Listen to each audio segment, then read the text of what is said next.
Welcome back once again guys, खैरियत से हैं? ठीक हैं।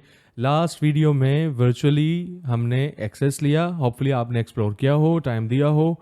अच्छा, जब उन्हें एक्सप्लोर कर लिया होगा तो अब हमें अंदाज़ा हो रहा है कि ये डेटा सेंटर्स जो हम डायग्राम में बना रहे हैं वो कोई छोटे डेटा सेंटर नहीं है, वो स्टेट ऑफ द आर्ट है। आज हमने बात करनी है अवेलेबिलिटी सेट के बारे में। उसके बाद हम इन दोनों का कंपैरिजन करेंगे ताकि हम फाइनल कंक्लूजन पे पहुंच जाएं। थोड़ी सी ज़्यादा थ्योरी है, थोड़ी सी लैब है, फाइनल करते हैं। आइए शुरू करते हैं। अवेलेबिलिटी जोन गाइज, हमने माइक्रोसॉफ्ट के ऊपर बात की थी कि फिजिकल लोकेशंस पे अलग अलग डेटा सेंटर हैं। एक लोकेशन पे कम से कम 3 डेटा सेंटर्स हैं और 3 से ज़्यादा भी हो सकते हैं। ओके, ये तमाम डेटा सेंटर फाइबर्स के थ्रू कनेक्टेड हैं। यहाँ तक कोई प्रॉब्लम नहीं थी। अब अगर फर्ज करें एक डेटा सेंटर की एग्जाम्पल ले रहे हैं हम, एक डेटा सेंटर की। हमारे उन डेटा सेंटर्स में हमने लास्ट वीडियो के मुताबिक भी देखा कि सर्वर्स के रैक्स लगे थे, ऐसी सर्वर के रैक्स थे। ओके, ये एक डेटा सेंटर के अंदर फर्ज करें एक फिजिकल सर्वर रैक है। उस सर्वर रैक के अंदर जो भी हम वर्चुअल मशीन बनाते हैं, लिनक्स की ऑपरेटिंग सिस्टम कोई भी हो, उस पर हम एप्लीकेशन रखें, वेबसाइट रखें, कुछ भी रखें, वो जो एप्लीकेशन है वो माउंट एबल सर्वर के अंदर रखी जाती है। इन किसी एक सर्वर में वो हमारी मशीन जाके कॉन्फ़िगर होती है, जो हम और आप कर रहे हैं, है ना। अब अगर किसी भी वजह से वो स्पेसिफिक, वो मखसूस सर्वर, वो एक वाहिद सर्वर समहाउ पावर का या किसी वजह से मेंटेनेंस का शिकार होता है, या उसकी मेंटेनेंस भी होगी, इलेक्ट्रॉनिक डिवाइस है, मेंटेनेंस लाजमी है, माइक्रोसॉफ्ट मेंटेनेंस करता है। तो इस कंडीशन में मैंने, आपने, हमने ये डिसाइड करना है, जो लोग एजोर के एक्सपर्ट हैं, कि हमें डिप्लॉयमेंट करनी कैसे है, कहाँ करनी है।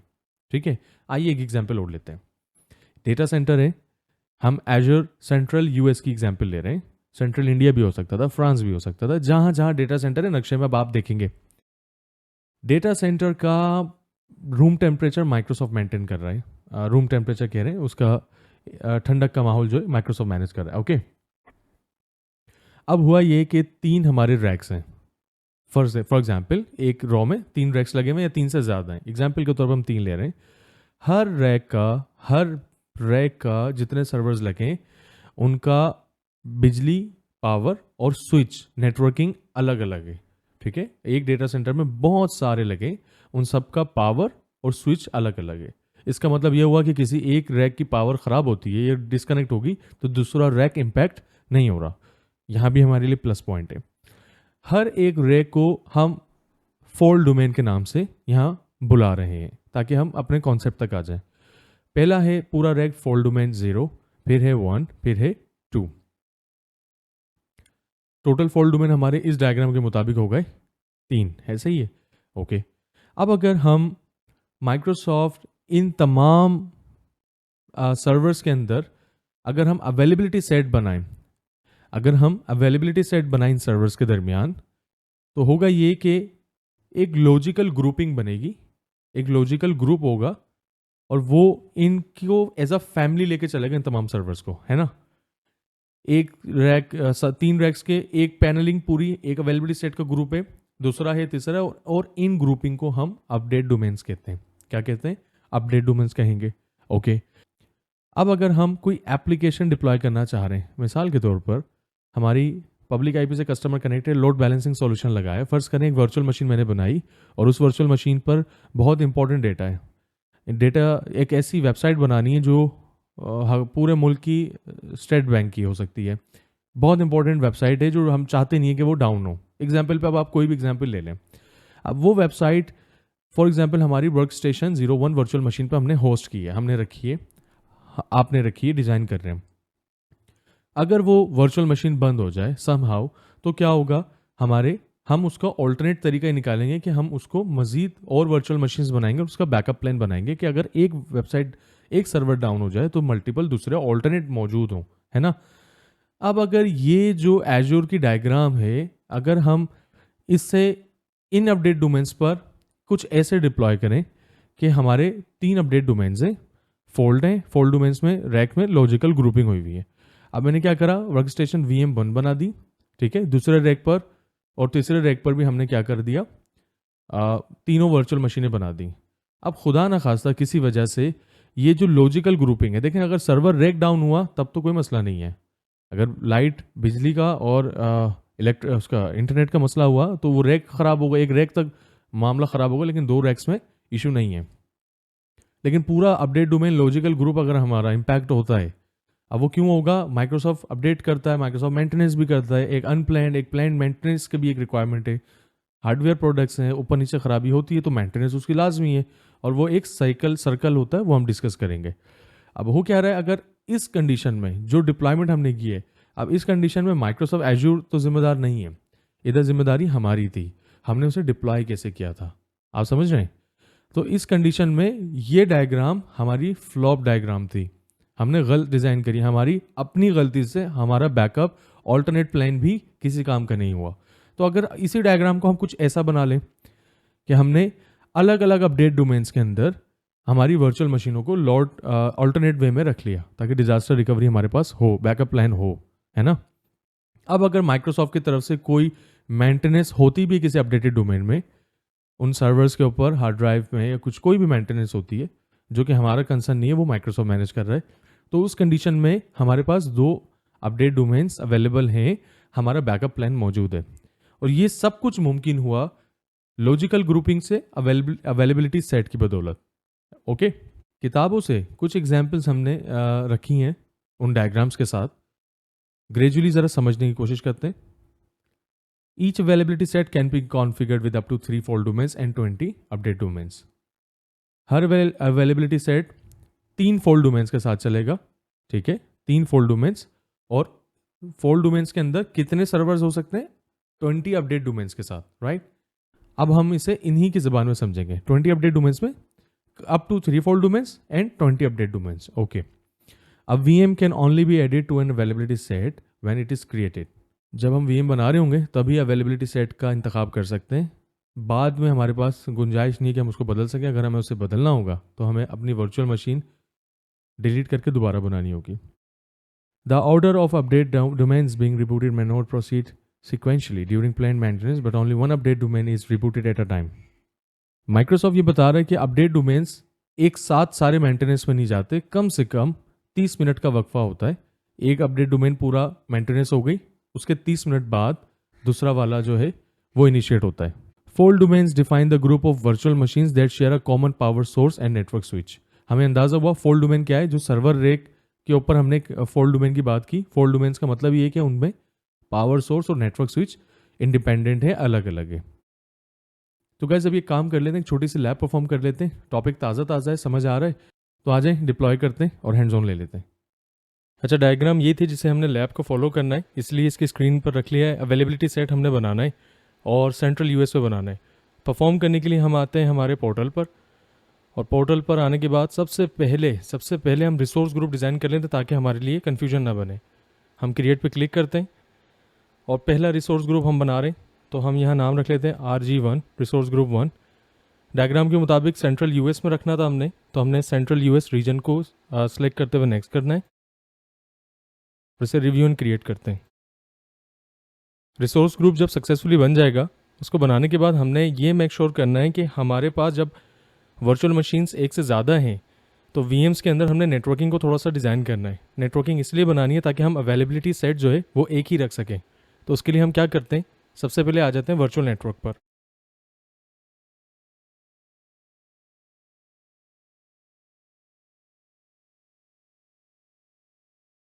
वर्चुअल नेटवर्क पर आने के बाद क्रिएट कर दें। वो हजरात जो ऑलरेडी नेटवर्किंग जानते हैं, IPv4 IP एड्रेसिंग वगैरह, उन्हें तो दुश्वारी नहीं होगी, लेकिन प्रॉब्लम नहीं है। इसके ऊपर डेडिकेटेड कुछ टॉपिक्स के बाद प्रॉपर IP एड्रेसिंग को हम डिस्कस करेंगे। तो अगर जो लोग न्यू हैं, जिन्हें नहीं अंदाज़ा IP एड्रेसिंग क्या है, सबनेटिंग क्या है, वो खाली फॉलो कर लें ताकि अवेलेबिलिटी सेट का टॉपिक क्लियर हो जाए। फिर हम जब नेटवर्किंग का डिस्कस करेंगे डिटेल में, तो हम उसके ऑटोमेटिक कैलकुलेटर और तमाम चीज़ें ग्रेजुअली डिस्कस करते रहेंगे। VMs नेटवर्किंग फॉर एग्जांपल हमने रखा सेंट्रल यूएस में, सेम रीजन है जिसमें हमने रिसोर्स ग्रुप रखा था, रिसोर्स ग्रुप RG1 वही वाला। नेक्स्ट करते हैं। यहाँ पर है IP एड्रेसिंग। अच्छा, हमने 10 का नेटवर्क लिया हुआ है, क्लास A है। माइक्रोसॉफ्ट हमें आसानी के लिए यहाँ एड्रेसेस बता रहे हैं, इसमें हम इतनी IPs इस्तेमाल कर सकते हैं। ये एक प्राइवेट नेटवर्क है। पहला वाला सबनेट आ रहा है डिफ़ॉल्ट, इसे हम एडिट करके जो हमारी पहली मशीन होगी वर्क स्टेशन 1, उसका नाम दे देते हैं। और चूंकि WS1 जो वर्क स्टेशन 1 है उसकी IP एड्रेस हमने इतने ज़्यादा इस्तेमाल नहीं करने, तो हम उसका सबसे छोटा सबनेट वाला हिस्सा ले लेते हैं /29, यानी 8 IP एड्रेसेस हमारे इस सबनेट का हिस्सा हों। हमने सेव कर दिया। इन 65,000 IPs के अंदर से 8 एड्रेस हमारे इस मशीन के लिए हमने एलोकेट कर दिए। हम एड अ सबनेट एक और करते हैं, और दूसरी और तीसरी वर्चुअल मशीन के लिए भी सेम प्रोसीजर को हम फॉलो करते हैं।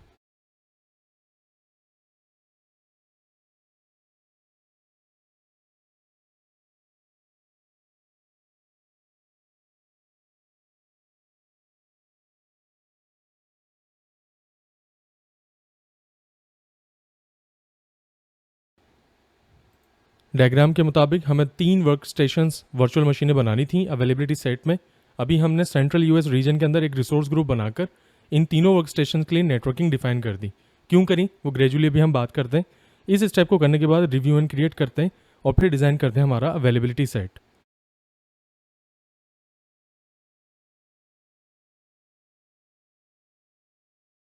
जब तक ये डिप्लॉयमेंट इन प्रोग्रेस है, हम क्या करते हैं काम अवेलेबिलिटी सेट के लिए हम यहाँ सर्च कर लेते हैं अवेलेबिलिटी, और अवेलेबिलिटी सेट्स पर आते हैं और यहाँ पर हमारा पहला अवेलेबिलिटी सेट का जो ग्रुप है वो हम डिज़ाइन करने लगे।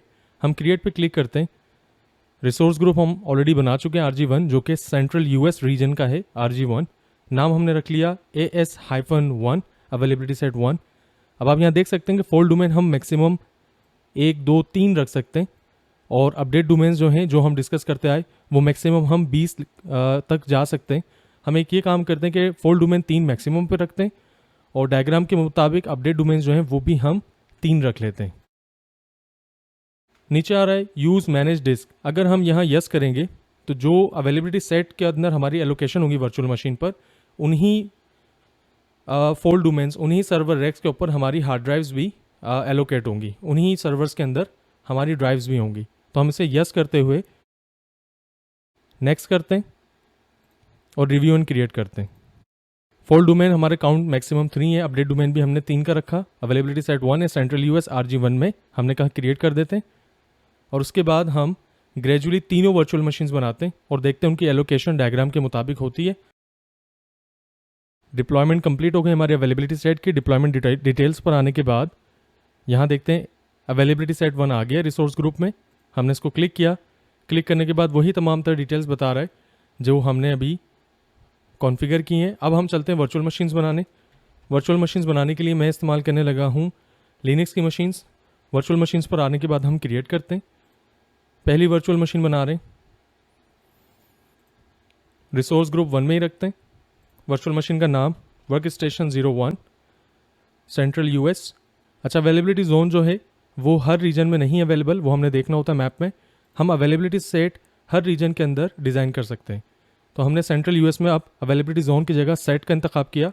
अवेलेबिलिटी सेट हम ऑलरेडी प्री डिफाइन कर चुके थे, तो AS-1 हमने ये सिलेक्ट किया, और उसके बाद जो सिक्योरिटी है इसको स्टैंडर्ड रख देते हैं। वर्चुअल मशीन विंडोज़ पे जाएंगे, टाइम टैगिंग रहेगा। हम क्या रखते हैं, सर्वर यूबुंटू सर्वर आ रहा है, कम स्पेसिफिकेशंस लेगा, हम इसके साथ चलते हैं क्योंकि वर्चुअल मशीन्स हमने ओपन करके तो चेक नहीं करनी। ये लेने के बाद ARM बेस 64 है, ठीक है। 2 वर्चुअल CPUs 8 GB रैम, ठीक हो गया। मैं यूज़र नेम एंड पासवर्ड के साथ जाऊँगा, ठीक है। नेक्स्ट करते हैं। डिस्क प्री डिफाइंड वो जो बिल्टन ले रहा है वहीं आने देते हैं, हम नेक्स्ट करते हैं। नेटवर्किंग के अंदर गाइस यहाँ पर जो हमने वर्चुअल नेटवर्किंग अभी नेटवर्क अडाप्टर सेट करा था RG1 के अंदर VMs नेटवर्किंग का जो हमने अभी प्री डिफाइन किया है, यहाँ पर हमारे 3 सबनेट्स आ रहे हैं जो भी हमने डिज़ाइन किए थे। वर्क स्टेशन 1 के लिए अलग लिया था IP, 2 और 3 के लिए IP रेंज अलग लिया था। यहाँ वर्क स्टेशन 1 पर आए, जो हमने पहला सबनेट रखा था इसकी public IP pre define new आएगी, ठीक है। हमने यहाँ से रिव्यू एंड क्रिएट कर दिया।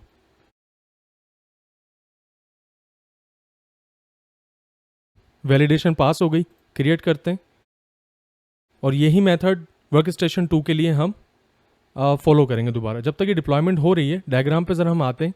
अवेलेबिलिटी सेट हमने 1 बना दिया सेंट्रल US के अंदर। फोल्ड डोमेन हमारे 3 है, ठीक है। जो सर्वर रेक है वो हमारे 3 है, 0, 1 एंड 2। और अपडेट डोमेन हम अभी 3 हमने बनाए, और अवेलेबिलिटी सेट में हम वर्चुअल मशीनें डिज़ाइन कर रहे हैं। अब हम ये चेक करते हैं कि जो हम इस डायग्राम को फॉलो करते हुए जो वर्चुअल मशीन्स डिप्लॉय कर रहे हैं हमारे अवेलेबिलिटी सेट में, वो इसी सीक्वेंस में आते हैं 0, 1, 2, ताकि रिडंडेंसी जो है अवेलेबिलिटी सेट का मकसद जो है हम पूरा कर पाएँ। तो लेट्स चेक इट आउट। इसको मिनिमाइज़ करते हैं। यहाँ पर डिप्लॉयमेंट इन प्रोग्रेस है। मीनवाइल हम क्या करते हैं, वापस आते हैं वर्चुअल मशीन पे और यहाँ से virtual machine create work station 2 के लिए रिसोर्स ग्रुप 1।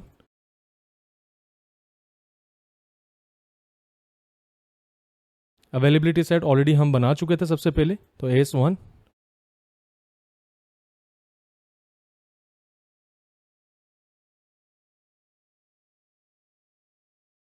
ये ख्याल रहे कि जब नेटवर्किंग पर आ रहे होंगे तो दूसरी मशीन हम बना रहे हैं वर्क स्टेशन 2, तो हमने उसी का सबनेट यहाँ पर सेलेक्ट करना है जो हम ऑलरेडी डिफाइन कर चुके थे। अगर हम वर्क स्टेशन 1 पे जाएंगे तो वो तो ऑलरेडी वर्चुअल मशीन 1 के साथ एसोसिएटेड है, वो तो उसमें इस्तेमाल हो रहा है। तो हमने WS02 कैटेगराइज कर दिए थे तीनों वर्चुअल मशीन्स के लिए, इसलिए हम WS02 को नेटवर्किंग में डिफरेंट सबनेट मास्क पे पार्क करेंगे। ये करते हुए आते हैं, रिव्यू एंड क्रिएट करते हैं, वैलिडेशन पास कर ले, ये भी इंस्टॉलेशन पे जाएगा। सेम एज इट इज़ हम क्विकली वर्क स्टेशन 3 जो है वर्चुअल मशीन 3 वो भी इंस्टॉलेशन पे लगा के अवेलेबिलिटी सेट की ज़रा प्रॉपर्टीज चेक करते हैं।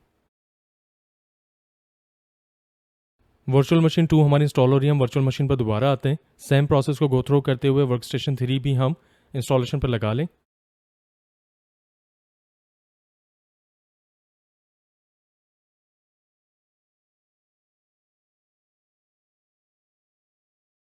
ये ख्याल रखना है कि जो नेटवर्किंग की सबनेटिंग है वो हमने वर्क स्टेशन 3 जो सबनेट है उसका नंबर हमने गलत नहीं देना, ताकि हमारे लिए कन्फ्यूजन ना बने। Work station 3 review and create.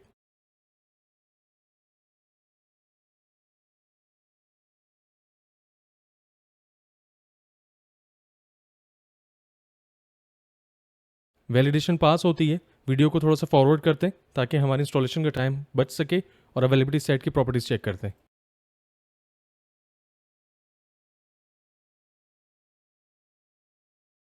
Deployment successful हो गई गाइज। अब हम आते हैं यहाँ पर वर्चुअल मशीन्स पे, पहले चेक कर लेते हैं कि हमारे तीनों VMs रनिंग स्टेट में है, बिल्कुल ठीक है।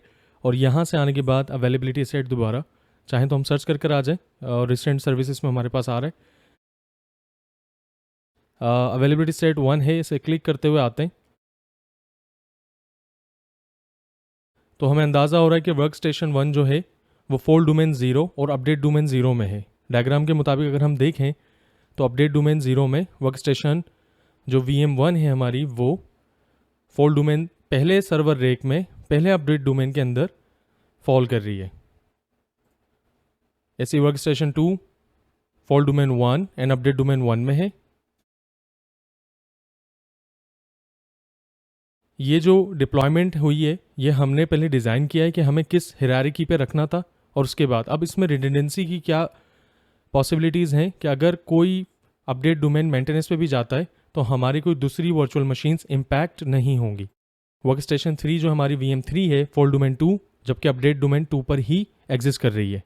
जब कभी हमें अवेलेबिलिटी सेट में से वर्चुअल मशीन को रिलोकेट करना हो कहीं और के लिए, तो हमें जब ये डिप्लॉय करना होता है तभी इंश्योर करना होता है कि हमारे डिसीजन राइट डायरेक्शन पे हो। अगर हम उसको बाद में चेंज या मूव करना चाहें तो हमें वर्चुअल मशीन डिलीट करके न्यू अवेलेबिलिटी सेट के अंदर रीडिज़ाइन करनी पड़ेगी। तो ये एहतियात से हमें डिज़ाइन करना होता है कि अवेलेबिलिटी सेट में किस रीजन में किस नेटवर्किंग के बाइंड के साथ हमें उनको डिज़ाइन करना है। डेफिनेटली अवेलेबिलिटी सेट जो है वो फ्री ऑफ कॉस्ट है, लेकिन जब हम कोई वर्चुअल मशीन बनाते हैं, जब उसका किराया अदा कर रहे होते हैं, हार्ड ड्राइव लेते हैं, ऑपरेटिंग सिस्टम लेते हैं, तो उसी में इसकी कॉस्ट शामिल है। जहाँ एक वर्चुअल मशीन का काम हो रहा था, क्योंकि उसकी रिडंडेंसी एंड अवेलेबिलिटी को इंश्योर करना था कि वो ज़्यादा से ज़्यादा अवेलेबल हो, तो हमने एक की जगह 3 का इंतखाब किया। तो माइक्रोसॉफ्ट अवेलेबिलिटी सेट्स का हमसे कोई कॉस्ट या किराया या चार्जेस नहीं लेता। Fold domain defines the group of virtual machines that share a common power source and network switch. जो फोल्ड डोमेन है, जिसे हम आम जबान में सर्वर का रेक कहते हैं, वो कॉमन पावर सोर्स से कनेक्ट होता है डेफिनेटली। और जो नेटवर्क स्विच है वो तो हमने थ्योरी में बाखूबी ये बात जान ली थी कि उसकी नेटवर्किंग और उसकी पावर सोर्स जो सॉकेट्स हैं वो एक ही होता है एक सर्वर रेक का। अब उसमें कितने सारे सर्वर्स डिप्लॉय हैं, उसकी पावर सप्लाई और नेटवर्किंग एक ही है। An availability set does not protect your application from operating system or application specific failures. It does limit the impact of potential physical hardware failures, network outages and power interruptions. इस बात को यकीनी बनाइएगा कि availability set जो है, इतनी सारी जो हमने गुफ्तगू की अब तक, उसकी वजह यही थी कि हमारी वर्चुअल मशीन डाउन ना हो। किन बुनियाद पर? वो बंद ना हो फिजिकल हार्डवेयर फेलियर्स पर, मेंटेनेंस पर, या नेटवर्किंग आउटेजेस पर, या पावर इंटरप्शंस पे। कोई भी वजह से हमारा ऑपरेटिंग सिस्टम क्रैश होता है या हमारी जो हमने एप्लीकेशन उस पर डिप्लॉय की हुई है वो करप्ट होती है, कोई प्रॉब्लम आता है, तो उससे अवेलेबिलिटी सेट हमें प्रोटेक्ट नहीं कर सकता। डेफिनेटली वो हमारे अपने कंसर्न्स हैं।